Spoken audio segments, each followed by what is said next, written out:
Welcome to this explainer. We're going to dive deep into the architecture of America's water system and completely flip how you understand our national crisis. Look, if you read the headlines today, you think the United States is just flat out running out of water. But today, we're going to look at the hard data, the physical infrastructure, and the underlying engineering to reveal a totally different reality. We're going to explore why America's water fragility is actually a routing problem, not a scarcity problem, and how a concept known as the water singularity provides the exact roadmap to absolute national stability. Okay, let's start with a number that completely shatters the mainstream narrative. Every single day, the United States receives over 4,000 billion gallons of fresh water. 4,000 billion. But our total national withdrawals? Just 322 billion gallons daily. Let that sink in for a second. We literally receive 10 to 12 times more water than we actually use. The math just does not support this idea of a dry, barren nation. We have an absolute abundance of water. So if we have 10 times what we need, why are our cities facing these massive double-digit rate hikes? And why are our farmers struggling so badly? Well, the answer is that scarcity emerges from misalignment, not a lack of supply. Section 1. The scarcity myth. Misalignment versus lack of supply. 40 million. That is the staggering number of Americans who rely on the Colorado River right now, a river that also supports 5 million acres of farmland. But here's the catch. The river has been structurally overallocated since 1922. And why? Because those allocations were based on rainfall assumptions from an unusually wet historical period. It was a legacy planning error. Now, because of that initial bad math, water levels in key reservoirs have plummeted, which is currently threatening massive drops in hydroelectric output. To those 40 million people, it feels like an absolute scarcity crisis. But really, it's a century-old planning failure. But wait, it gets crazier. 6 billion. We're talking about 6 billion gallons of water lost every single day. And where does it go? Not to farms, not to homes. It literally just bleeds straight into the ground through leakage from 50 to 100-year-old pipes. We have 2.2 million miles of water pipes in the U.S., and our failure to update this infrastructure means we are just hemorrhaging a massive portion of our daily withdrawal. It's an engineering failure on a colossal scale. And the human and economic costs of this misalignment are severe. In just one recent drought cycle between 2021 and 2023, over 1,200 wells ran dry for California farmers. The state lost $1.7 billion in agricultural output. Farmers were pushed so hard they were forced to pump so much groundwater that the actual land in the Central Valley physically sank by up to 2 feet. Again, the public feels all these incredibly painful symptoms, but they aren't seeing the underlying structural crisis that's actually causing them. Which brings us to Section 2, America's fractured water network, a failing logistics grid. For years, consumer campaigns have relentlessly focused on telling you to take shorter showers or, let your lawn go brown. But that completely misses the real issue. 80% of our freshwater consumption goes straight to agriculture, while only 10% goes to households. This means our national water crisis is fundamentally an agricultural routing crisis. It's entirely about moving massive volumes of water to the right agricultural basins at the exact right time, which is something our current system is completely failing to do. When you map out our geographic architecture, you get a really sobering look at how all these components operate entirely in silos.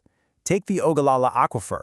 It supplies 30% of U.S. irrigation, but it's dropping up to 2 feet per year because the recharge rates are 10 times slower than the extraction. Then you have the Mississippi River, which moves 92% of our agricultural exports, yet it's highly vulnerable to climate volatility. Reservoirs like Lake Mead and Lake Powell, they've hit record lows of 28% and 25% capacity. And out of our 16,000 plus wastewater treatment plants, over 2,000 are at severe risk of failure. These aren't just isolated local flukes. They are failing nodes in a larger, completely uncoordinated national network. Section 3. A rooting and geometry crisis. Why droughts break systems. The reality we have to face is that droughts don't cause absolute scarcity. They simply break the timing and routing of an already misaligned national geometry. Water might be super abundant in the east, but desperately needed out in the west. Or we might get a massive heavy rainfall in the Midwest, but we completely lack the storage to actually capture it. The drought simply exposes the glaring fact that we cannot move the water from where it is to where it needs to be right when it needs to be there. When volatility hits, these specific structural failures cascade right through the network. Because we can't dynamically route water where it's needed most, our reservoirs lose their buffer capacity.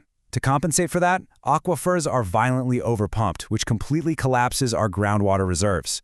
Then, as a result, hydropower output collapses because water levels drop too low to even spin the turbines. And, making matters so much worse, outdated legal river compacts restrict us from reallocating the water dynamically. The system is just too rigid, so of course it breaks.